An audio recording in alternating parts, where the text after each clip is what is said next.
Hola, ¿qué tal? Soy Cristina de Campus Dev. En el video anterior dejamos configurada la conexión a base de datos. Ahora vamos a dar el siguiente paso. Vamos a conectar por primera vez todas las capas del proyecto y exponer nuestros primeros endpoints para consultar información de la base de datos.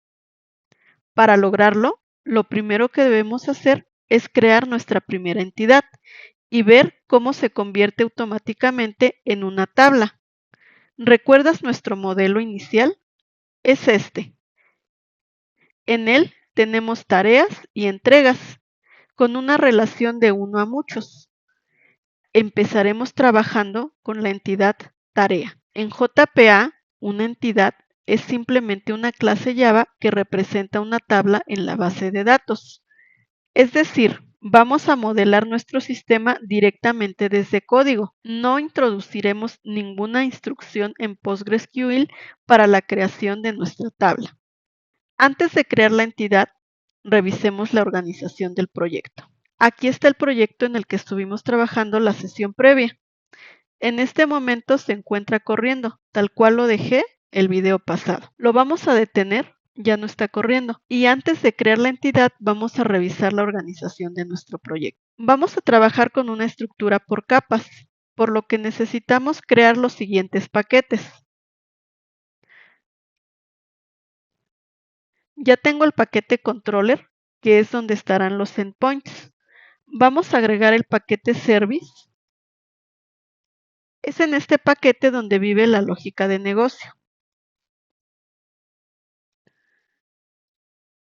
También agregaremos el paquete entity, donde crearemos nuestras entidades. Y finalmente el paquete repository, que es a través del cual tendremos el acceso a datos. Este es el que se conecta con nuestra base de datos. Ahora que ya tenemos la estructura de nuestro proyecto, vamos a crear nuestra entidad. Nos vamos a dirigir al paquete entity y aquí vamos a crear una nueva clase. Como comenté, vamos a empezar a trabajar en nuestra entidad tarea, por lo que nuestra clase se llamará tarea en el paquete entity. Aquí la tenemos. Lo primero que haremos será anotarla como entidad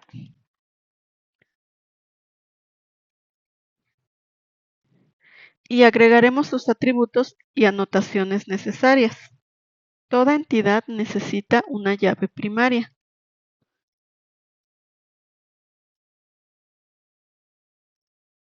Que en nuestro caso se llama ID y va a ser de tipo long. Vamos a agregar los campos principales de la tarea, que son título, descripción y fecha límite. Y vamos a importar la anotación column. También estaremos agregando un estado para la tarea, que va a ser un enum. Entonces vamos a agregar ese enumerador para poder utilizarlo dentro de la tarea. En este caso, el enum lo vamos a colocar en el mismo paquete entity, ya que forma parte del modelo de la tarea. Entonces nos dirigimos al paquete entity y aquí vamos a estar agregando un nuevo enumerador. Este se va a llamar estado tarea. Y los valores que va a tener son borrador, publicada y cerrada. Es decir, que nuestra tarea podrá estar en un estado de borrador, publicada y cerrada. En proyectos más grandes, estos enums se suelen separar en su propio paquete. Sin embargo, por practicidad, nosotros lo dejaremos en el paquete entity. Bien, ahora que ya hemos creado el enum para el estado de la tarea, podemos ya utilizarlo dentro de la tarea. Como ves, aquí ya no nos marca el error que teníamos anteriormente. Vamos también a importar el enumerated y el enumType. El enumerador que estamos utilizando es de tipo string. También vamos a agregar un par de campos de auditoría básica. Y bueno, agregamos los correspondientes imports. Estos campos se llenan automáticamente. Ahora vamos a entender las anotaciones que estamos usando en esta entidad. Estas anotaciones pertenecen a JPA, Java Persistence API, y nos permiten indicar cómo se va a mapear nuestra clase hacia la base de datos, es decir, qué características va a tener nuestra tabla. Muy bien, comencemos con la notación Entity. Esta notación indica que esta clase es una tabla en la base de datos. Todo nuestro mapeo se origina aquí. Le estamos indicando que la clase tarea se va a mapear en una tabla de nuestra base de datos.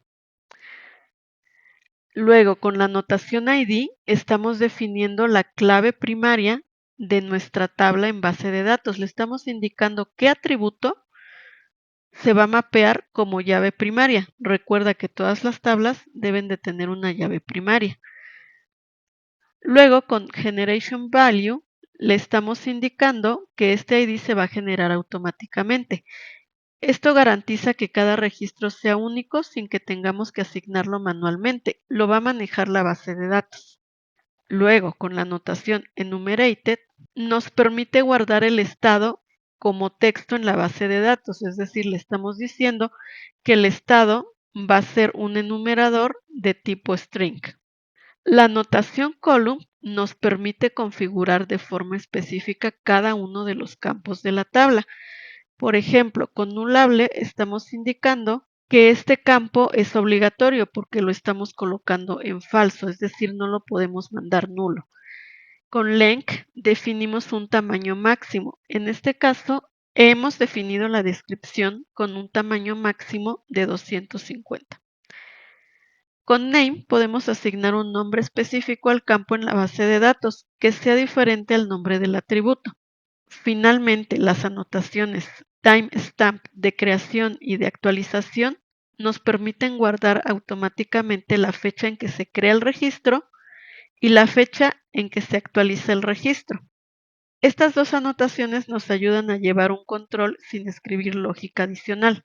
La diferencia entre estas es que la de creación va a registrar la fecha cuando creamos el registro, es decir, solo una vez. La de actualización va a registrar la fecha cada vez que realicemos un cambio en el registro. Aquí vamos a agregar una nueva anotación que nos hizo falta, que es table. Y vamos a asignar esa propiedad name. Table igual es una notación de JPA que se usa para indicar a qué tabla de la base de datos se va a mapear esta entidad. Aquí le estamos diciendo que la clase tarea se va a mapear a la tabla tareas. ¿Qué pasa si yo no pongo esta notación? Lo que pasaría, como yo ya le dije que va a ser una entidad persistente, pues sí va a crear una tabla, pero le va a poner el mismo nombre de la clase. Por convención, en base de datos, las tablas se nombran en plural, no en singular. Por eso le estoy asignando el nombre. Ok, de momento es lo único que vamos a revisar de nuestra clase o entidad. Y ahora lo que voy a hacer es agregar nuestros métodos getter y setter. Y lo vamos a manejar para todos los campos. Y finalmente voy a agregar dos constructores. El primero va a ser mi constructor vacío y ahora voy a agregar un constructor con mis campos básicos. Le voy a quitar el ID porque este lo va a manejar la base de datos y los campos de auditoría. Muy bien, ya tengo la clase lista con toda la configuración que necesito para poder realizar el mapeo con mi tabla en la base de datos. Ya guardé todos los cambios que apliqué en mis archivos y bien, ahora viene lo interesante. A partir de esta clase, Hibernate va a crear automáticamente la tabla. Para ello, lo primero que voy a hacer es mostrarte mi base de datos. Aquí la tenemos y vamos a ver que justo en este momento esta base de datos no tiene ninguna tabla. Vamos nuevamente a Spring y ahora sí vamos a ejecutar el proyecto.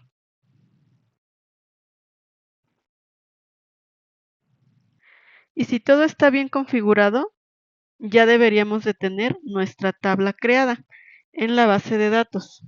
El proyecto se ejecutó correctamente, no tenemos ningún error, entonces vamos nuevamente a Postgres. Vamos a hacer un refresh. Y muy bien, aquí lo tengo. Ahora ya tengo una tabla tareas.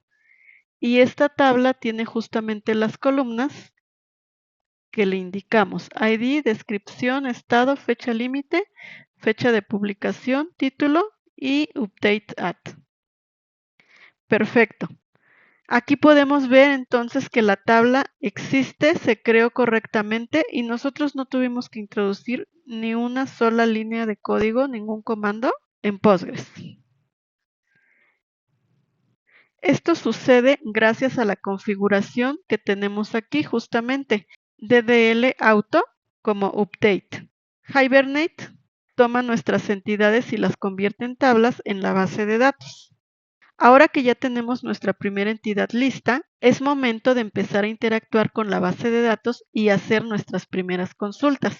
A partir de este punto, vamos a empezar a recorrer el flujo completo de una petición. ¿Cuál es este flujo? Bueno, primero el cliente hace una petición, el controlador la recibe, el servicio la procesa y finalmente el repositorio consulta la base de datos y nos regresa una respuesta.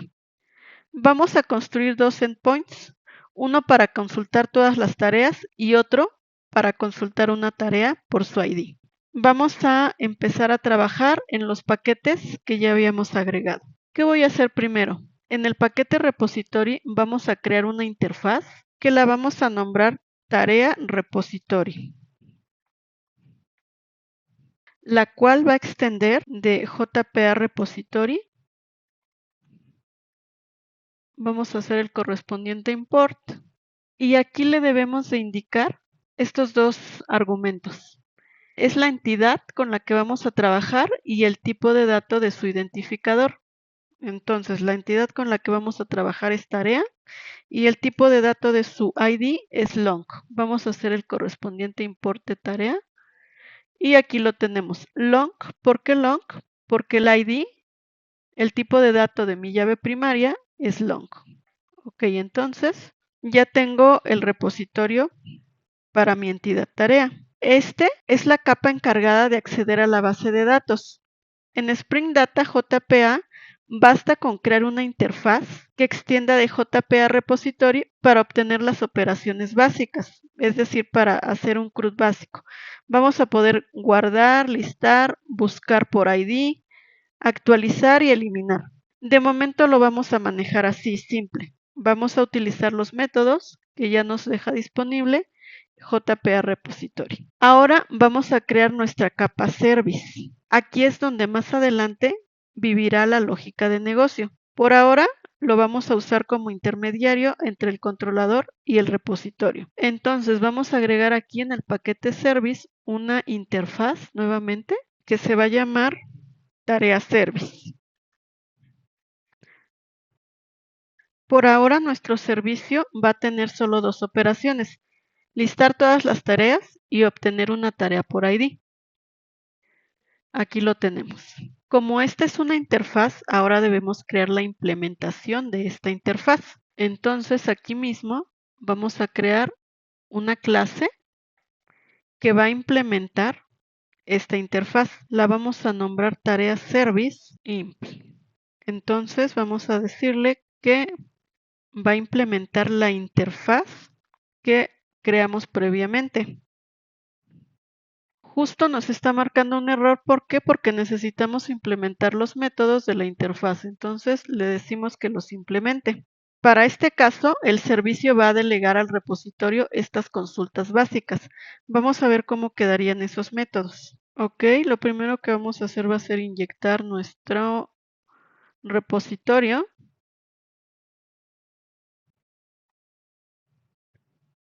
Y para inyectarlo, pues vamos a definir la variable. Es nuestro repositorio de tipo tarea repository. Es el repositorio que creamos aquí. Y vamos a hacer una inyección a través del constructor. Aquí lo tenemos. Luego, nuestros dos métodos quedarían del siguiente modo. Como dijimos que le vamos a delegar estas operaciones básicas al repositorio, quedaría del siguiente modo. estamos haciendo una búsqueda completa a través de nuestro repositorio. Estos son métodos que el repositorio ya tiene.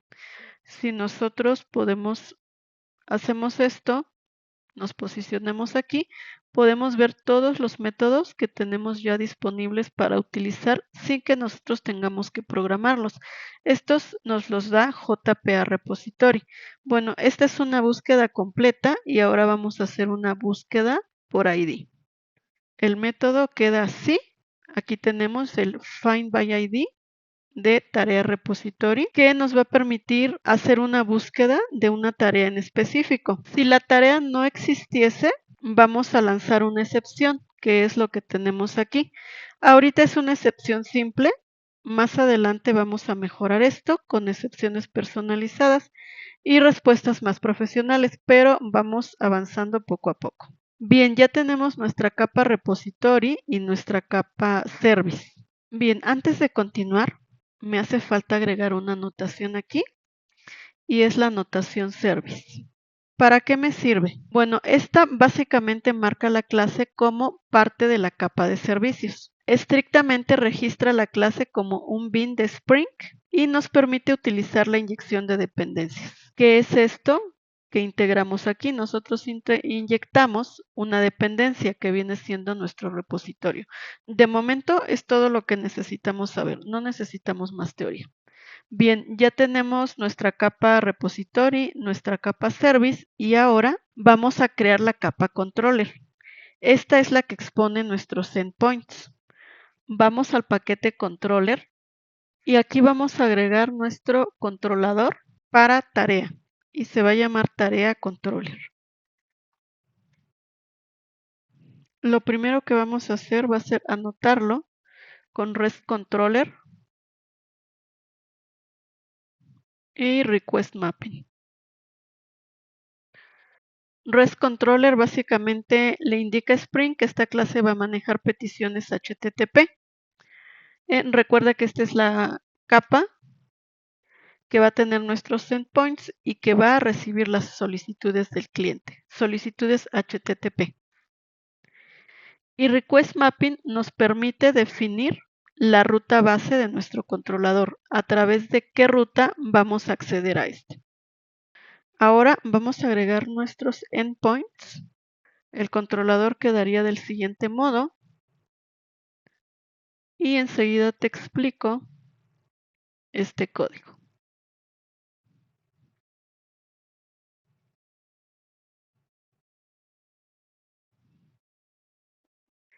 Y bueno, aquí estamos creando dos endpoints.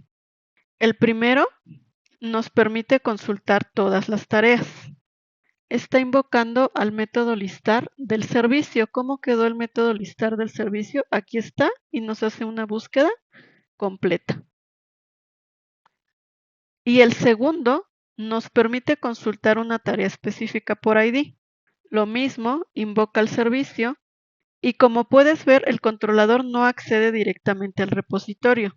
Todo pasa primero por el servicio. Esta separación es importante para mantener una arquitectura limpia. Lo que estamos haciendo aquí arriba es una inyección de dependencias también. Estamos inyectando nuestro servicio y es una inyección a través de constructor. Le estamos indicando qué tipo de solicitud va a responder este endpoint. Este responde a una solicitud de tipo GET y también le indicamos a través de qué ruta. La ruta parte de aquí y luego podemos generar rutas más específicas. Por ejemplo, para este estamos adicionando un ID, que es a través del cual se va a hacer la búsqueda. En este punto ya tenemos nuestro flujo completo. El cliente hará una petición, la vamos a recibir aquí.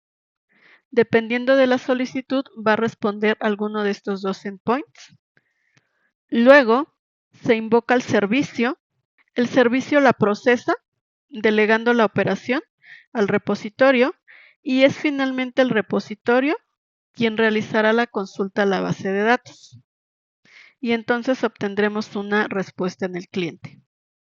Voy a guardar nuevamente todos los cambios que acabo de realizar y necesitaríamos detener la aplicación y volver a levantarla para ver que esos cambios se apliquen. Bien, en este momento ya está el flujo listo para responder. ¿Qué me falta? Bueno, ahora tendría que preparar datos de prueba en mi base de datos porque en este momento tengo una base de datos vacía. Si yo ahorita hago una consulta a mi tabla tareas, pues vamos a ver que no tiene ninguna información. Ok, entonces para poder probar los endpoints, voy a insertar algunos registros directamente en la base de datos. Ya tengo aquí estos 3 registros y los voy a insertar en la tabla tareas. Si ahora vuelvo a consultar la información, ya tengo 3 registros insertados. La idea es que más adelante estos datos se puedan crear desde la propia API, pero por ahora esto nos va a permitir validar el flujo de consulta de los endpoints que ya creamos. Ahora sí, vamos a realizar nuestras pruebas. Para ello, voy a utilizar una herramienta llamada Postman. Esta es una herramienta que nos permite enviar peticiones HTTP a nuestra API sin necesidad de tener un frontend. Te voy a mostrar rápidamente cómo funciona. Yo ya tengo aquí mi colección con la que estuve haciendo las pruebas, pero vamos a crear una nueva para que veas cómo funciona.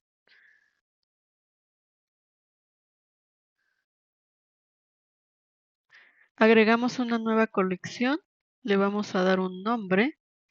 Ahorita le voy a poner tareas API y vamos a agregar una nueva petición. Aquí está. Aquí le vamos a indicar la URL a la cual vamos a realizar la petición, el tipo de petición que vamos a hacer, estos son los que tiene disponibles. Hacemos el envío y nos va a permitir ver la respuesta. Vamos aquí a indicarle la URL a la que vamos a hacer la petición. Es localhost 8080 porque ese es el puerto por default donde corren las aplicaciones de Spring, a menos que le indicáramos que lo hiciera en otro puerto, pero como no lo hemos modificado, va a correr ahí. Y luego vamos a tomar la URL que indicamos en nuestro controlador. Y bien, ahí la tenemos. Vamos a poner consultar tareas. Tenemos nuestra URL. Tenemos nuestra aplicación de Spring corriendo, entonces estamos listos para hacer la solicitud. Enviamos y aquí está nuestra respuesta. Si tú observas esta respuesta, corresponde exactamente con lo que nosotros agregamos en base de datos.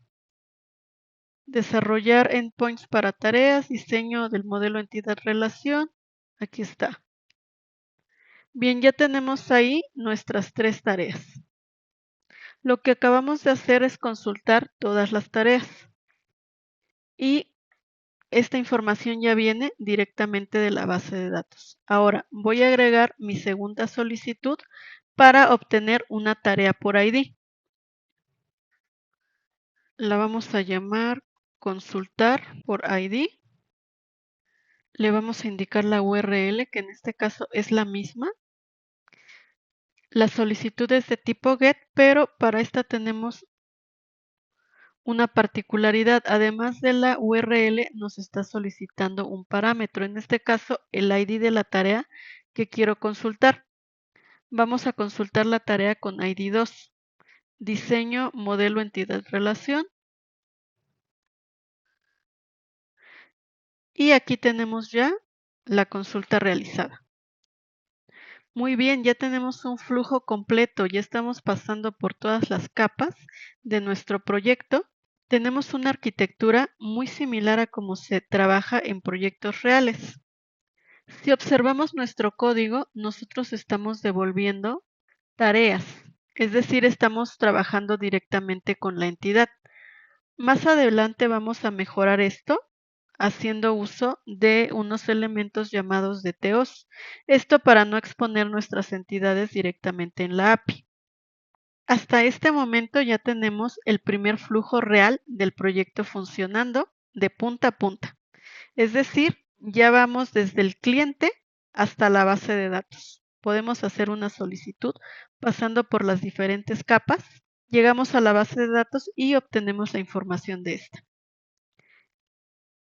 En el siguiente video vamos a empezar a integrar reglas de negocio en la capa Service para que nuestra API no solo consulte información, sino que también se comporte correctamente. Si este contenido te está ayudando, suscríbete al canal y activa la campanita para no perderte lo que sigue. Soy Cristina de Campus Dev. Aprende, programa, crea. Nos vemos pronto.